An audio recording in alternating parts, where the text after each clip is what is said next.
Hello friends, कैसे हैं आप लोग। मैं सीए विकास शर्मा आपका स्वागत करता हूं मेरे यूट्यूब चैनल सीए विकास शर्मा पर। दोस्तों, हाल ही में जीएसटी डिपार्टमेंट की तरफ से आपके जीएसटी रिटर्न्स की ड्यू डेट्स में काफी चेंजेस किए गए हैं। तो आज की इस वीडियो में मैं आपको बताऊंगा फरवरी से लेकर जुलाई महीने तक की रिटर्न्स में क्या क्या न्यू ड्यू डेट्स डिपार्टमेंट की तरफ से बनाई गई हैं। अब आप जीएसटीआर 3 भी कब फाइल करेंगे, जीएसटीआर 1 आपको कब फाइल करनी है, ये सारी ड्यू डेट्स, इंटरेस्ट और उसके ऊपर लगने वाली लेट फीस के बारे में इस वीडियो में मैं आपसे बात करूंगा। तो चलिए दोस्तों, सबसे पहले देख लेते हैं due date, late fees and interest for a GSTR 3B। यहाँ पर दोस्तों हम टैक्स पेयर्स को 3 कैटेगरी में डिवाइड करके चलते हैं। एक वो टैक्स पेयर जो 5 करोड़ से ऊपर जिनका टर्नओवर है, और वो टैक्स पेयर जिनका टर्नओवर 5 करोड़ तक है। इसके अंदर दो टैक्स पेयर आते हैं दोस्तों। एक वो टैक्स पेयर जिनका टर्नओवर 1.5 करोड़ तक है, और एक वो टैक्स पेयर जिनका टर्नओवर 1.5 करोड़ से लेके 5 करोड़ तक है। तो मैं कह सकता हूं हमारे पास 3 category of the tax payer है, 1, 2 और ये तीसरे नंबर पर। तो दोस्तों, सबसे पहले बात कर लेते हैं वो टैक्स पेयर जिनका टर्नओवर 5 करोड़ तक का है। उनकी फरवरी, मार्च, अप्रैल महीने की जो रिटर्न्स की ड्यू डेट है वो कुछ इस तरह से दी गई हैं। तो वो टैक्स पेयर जो टर्नओवर 5 करोड़ तक में कवर होते हैं, उनकी फरवरी महीने की जो ओरिजिनल ड्यू डेट है रिटर्न की दोस्तों, वो 22 और 24 मार्च है। 22 ग्रुप ए के लिए, जो कि मैं आपको आगे बताऊंगा कि कौन टैक्स पेयर हैं जो ग्रुप ए में कवर होते हैं और कौन से ऐसे टैक्स पेयर हैं जो बी में कवर होते हैं। तो 24 मार्च उनके लिए है दोस्तों जो ग्रुप बी में कवर है। लेकिन इनकी ड्यू डेट को रिवाइज करके दोस्तों यहाँ पर 30 जून किया गया है। तो इसका मतलब आपको फरवरी की रिटर्न जिनका टर्नओवर अप टू 5 CR है, वो अपनी फरवरी की रिटर्न को 30 जून से पहले पहले फाइल करेंगे। सिमिलरली मार्च की रिटर्न के लिए दोस्तों यहाँ पे 22 और 24 अप्रैल ओरिजिनल ड्यू डेट थी, जिसको रिवाइज करके यहाँ पर 3 जुलाई और 5 जुलाई कर दिया गया है। इसी तरह दोस्तों अप्रैल मंथ की रिटर्न जिसकी ड्यू डेट 22 और 24 मई थी, उसको यहाँ पर एक्सटेंड करके 6 और 9 जुलाई कर दिया गया है। इसी तरह दोस्तों यहाँ पर इंटरेस्ट को लेकर भी एक सिस्टम है कि अगर कोई टैक्स पेयर अपने फरवरी मंथ की लाइबिलिटी 30 जून तक पे कर देता है तो उसके केस में कोई इंटरेस्ट नहीं आएगा। और 30 जून के बाद अगर वो 30 सितंबर तक अपनी लाइबिलिटी पे करता है तो वहां पर उसको इंटरेस्ट देना पड़ेगा एट द रेट ऑफ 9%। और अगर 30 जून के बाद वो अपनी लाइबिलिटी पे करता है तो वहां पर जो इंटरेस्ट लगने वाला है दोस्तों, वो पूरे 18% के हिसाब से लगेगा। मार्च के केसेस में दोस्तों देख लेते हैं। अगर कोई पर्सन अपने मार्च मंथ की रिटर्न का टैक्स 3 या 5 जुलाई तक पे कर देता है तो वहां पर कोई इंटरेस्ट नहीं है। सिमिलरली अगर वो 30 सितंबर तक अपना इंटरेस्ट पे करता है तो यहाँ पर 9% के हिसाब से लगेगा। और अगर 30 सितंबर के बाद वो अपने टैक्स की पेमेंट करता है तो उस केस में जो इंटरेस्ट रहेगा वो 18% के हिसाब से लगाया जाएगा। दोस्तों, अब बात कर लेते हैं अप्रैल मंथ की रिटर्न में। अगर किसी पर्सन ने अप्रैल मंथ के टैक्स की लाइबिलिटी 6 या 9 जुलाई तक पे कर दी है तो उस केस में आपका इंटरेस्ट निल होगा। 30 सितंबर तक अगर आप पे करते हैं तो उस केस में 9% के हिसाब से इंटरेस्ट चार्ज होगा। और 30 सितंबर के बाद अगर आप पेमेंट करते हैं तो 18% के हिसाब से आपके ऊपर इंटरेस्ट चार्ज किया जाएगा। दोस्तों, इसके बाद देख लेते हैं मई, जून एंड जुलाई की लाइबिलिटी किस तरह से है। तो दोस्तों, वो टैक्स पेयर जिनका टर्नओवर स्टिल 5 करोड़ तक ही है, उनके जो जीएसटीआर 3B मई मंथ की ओरिजिनल ड्यू डेट बनती है वो 22 या 24 बनती है।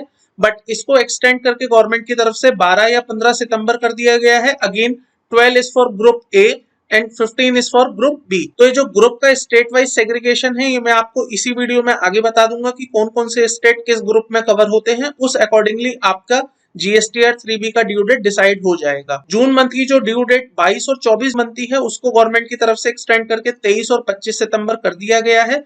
एंड सिमिलरली जुलाई के लिए जो आपका ड्यू डेट रहेगा वो 27 और 29 सितंबर रहने वाला है। दोस्तों, अब बात कर लेते हैं इंटरेस्ट की।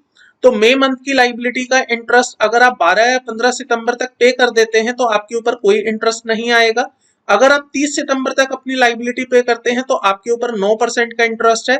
और उसके बाद अगर आप पेमेंट करते हैं तो दोस्तों आपके ऊपर 18% का इंटरेस्ट चार्ज किया जाएगा। मैं इंटरेस्ट के चार्जिंग के पॉइंट ऑफ व्यू से एक चीज यहाँ पर और क्लियर कर देना चाहता हूँ। अगर आपने 30 सितंबर के बाद पे किया है तो जितने दिन आप 30 सितंबर के बाद एक्सेस करेंगे उतने ही दिन पर 18% का इंटरेस्ट लगेगा। 30 सितंबर तक 9% रहेगा और 15 या 12 सितंबर से पहले पहले पे करते हैं तो निल रहेगा। इट मींस यहाँ per day wise interest calculate होगा। तो अगर आप मान लीजिए अक्टूबर में जाके रिटर्न फाइल करते हैं तो 15 या 12 सितंबर तक का इंटरेस्ट आपके ऊपर 0 रहेगा। 15 या 12 सितंबर से 30 सितंबर तक के ऊपर जितने दिन हैं उस पर 9% रहेगा और 30 सितंबर के ऊपर जितने दिन जाएंगे उस पर 18% के हिसाब से इंटरेस्ट चार्ज किया जाएगा। दोस्तों अब बात कर लेते हैं जून मंथ का इंटरेस्ट। तो अगर कोई टैक्स पेयर अपने जून मंथ की लाइबिलिटी 23 या 25 सितंबर तक पे कर देता है तो उस केस में इंटरेस्ट रहेगा नील।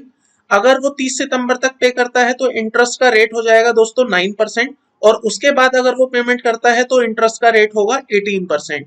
And similarly for the month of July interest अगर 27 या 29 तारीख तक टैक्स पे कर दिया गया है तो उसका रेट हो जाएगा नील। अगर 30 सितंबर तक आप पेमेंट करते हैं तो इंटरेस्ट का रेट रहेगा 9%, लेकिन उसके बाद आप पेमेंट करते हैं तो आपके ऊपर इंटरेस्ट चार्ज किया जाएगा at the rate of 18% only. अब बात कर लेते हैं दोस्तों कौन सी स्टेट हैं जो ग्रुप ए में कवर करते हैं और कौन सी स्टेट हैं जो ग्रुप बी में फॉल करती हैं। कौन सी स्टेट्स हैं जो ग्रुप बी में फॉल करती हैं, तो यहाँ पर आप देख सकते हैं Chhattisgarh, Madhya Pradesh, Gujarat, Maharashtra, Karnataka, Goa, Kerala, Tamil Nadu, Telangana, Andhra Pradesh, Daman and Diu, Dadra and Nagar Haveli, Puducherry, Andaman and Nicobar island, Lakshadweep. These states are covered in category A, जहां पर आपकी ड्यू डेट पहले आती है। इसी तरह दोस्तों Himachal Pradesh, Punjab, Uttarakhand, Haryana, Rajasthan, Uttar Pradesh, Bihar, Sikkim, Arunachal Pradesh, Nagaland, Manipur, Mizoram, Tripura, Meghalaya, Assam, west Bengal, Jharkhand, Orissa, J&K, Ladakh, Chandigarh and Delhi, these are covered in group B. तो यहाँ पर जो ड्यू डेट आती है दोस्तों वो इनकी 2 दिन बाद आती है। दोस्तों अब बात कर लेते हैं वो टैक्स पेयर्स जिनका टर्नओवर 5 करोड़ से ऊपर है, उनके लिए किस तरह से यहाँ पर ड्यू डेट रखी गई है। तो फरवरी महीने की जो उनकी ओरिजिनल ड्यू डेट बनती थी दोस्तों वो 20 मार्च थी, जिसको कि एक्सटेंड करके 24 जून कर दिया गया था। अगर आप 4 अप्रैल तक अपना टैक्स पे करते हैं तो आपके ऊपर नील रेट ऑफ इंटरेस्ट है। अगर आप 4 अप्रैल के बाद मतलब 5 अप्रैल से 24 जून के बीच में अपना टैक्स पे करते हैं तो आपके ऊपर इंटरेस्ट लगाया जाएगा 9% के हिसाब से। लेकिन अगर आप 24 जून तक भी पेमेंट नहीं करते हैं और उसके बाद आप पेमेंट करते हैं तो इंटरेस्ट जो होगा दोस्तों वो आपके ऊपर 18% के हिसाब से लगाया जाएगा। सिमिलरली दोस्तों अब बात कर लेते हैं मार्च मंथ की। So original due date was 20 April, जिसको बढ़ाकर 24 जून किया गया। 5 मई तक अगर आप पेमेंट कर देंगे तो आपके ऊपर कोई इंटरेस्ट नहीं है। 5 मई के बाद 24 जून तक आप पेमेंट करेंगे तो आपके ऊपर 9% का इंटरेस्ट आएगा। एंड सिमिलरली अगर आपने 24 जून तक भी पेमेंट नहीं करी उसके बाद आप पेमेंट करते हैं तो आपको 18% के हिसाब से इंटरेस्ट पे करना पड़ेगा। अप्रैल मंथ के लिए दोस्तों 20 मई आपकी ओरिजिनल ड्यू डेट थी, 24 जून आपकी एक्सटेंडेड ड्यू डेट है। अगर आपने 4 जून तक पेमेंट कर दिया है तो नील रेट ऑफ इंटरेस्ट आपके ऊपर आएगा। अगर आपने 5 जून के बाद और 24 जून के बीच में पेमेंट करी है तो 9% का इंटरेस्ट आएगा। और सिमिलरली 24 जून के बाद पेमेंट की है तो आपके ऊपर जो इंटरेस्ट लगने वाला है वो 18% के हिसाब से चार्ज होगा। दोस्तों मई मंथ की अगर मैं बात करूं तो मई मंथ की GSTR 3B की जो ड्यू डेट डिपार्टमेंट की तरफ से एक्सटेंड की गई थी वो 27 जून कर दी गई थी। तो 27 जून 2020 तक आप अपनी मई मंथ की रिटर्न फाइल कर सकते हैं without any late fees and interest. इसके बाद आपके ऊपर इंटरेस्ट भी चार्ज किया जाएगा और लेट फीस भी इंपोज की जाएगी। तो मैं कह सकता हूं दोस्तों यहाँ पर जो रिलीफ दिया गया है वो केवल स्मॉल टैक्स पेयर्स को दिया गया है जिनका टर्नओवर अप टू 5 करोड़ है। उनके लिए अप्रैल मई जून की भी डेट एक्सटेंड कर दी गई है और वो टैक्स पेयर जिनका टर्नओवर 5 करोड़ से ऊपर है उनके लिए केवल अप्रैल तक की ही डेट एक्सटेंड की गई थी। मई और जून मंथ की रिटर्न्स के लिए उनको कोई ऐसा एक्सटेंशन नहीं दिया गया है। मई मंथ की रिटर्न के लिए 27 जून किया गया था। जून के लिए अभी तक उनके लिए कोई नोटिफिकेशन नहीं आई है। दोस्तों इसके बाद बात कर लेते हैं GSTR 1 की ड्यू डेट्स के बारे में। तो GSTR 1 जो कि मार्च मंथ की थी, ओरिजिनल जिसकी ड्यू डेट बनती है दोस्तों 11 अप्रैल, उसको एक्सटेंड करके डिपार्टमेंट की तरफ से 10 जुलाई कर दिया गया है। अप्रैल मंथ की रिटर्न जिसकी ओरिजिनल ड्यू डेट 11 मई थी उसको 24 जुलाई कर दिया गया है।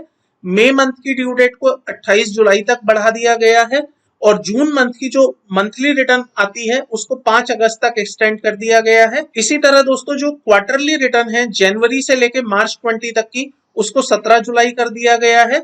And April to June quarter की जो रिटर्न है उसको 3 अगस्त तक एक्सटेंड कर दिया गया है। तो वो लोग जो अपनी मंथली या क्वार्टरली GSTR 1 फाइल करते हैं वो अकॉर्डिंगली तैयार रहें, उनकी डेट एक्सटेंड हो चुकी हैं उन्हें थोड़ा सा टाइम मिला है वर्किंग्स को तैयार करने का। तो प्लीज अकॉर्डिंगली आप प्रिपेयर रहें ताकि आप इन ड्यू डेट्स को मीट कर पाए। तो दोस्तों अगर आपको जीएसटी या ड्यू डेट से रिलेटेड या जीएसटी इनकम टैक्स में किसी भी तरह का कोई भी डाउट एंड क्वेरी है तो आप मुझे दिए गए phone number, WhatsApp, Telegram number पर कॉन्टेक्ट कर सकते हैं। इवन आप अपनी क्वेरी मुझे मेल कर सकते हैं। आप अपनी क्वेरी को मुझसे कमेंट बॉक्स में भी पूछ सकते हैं।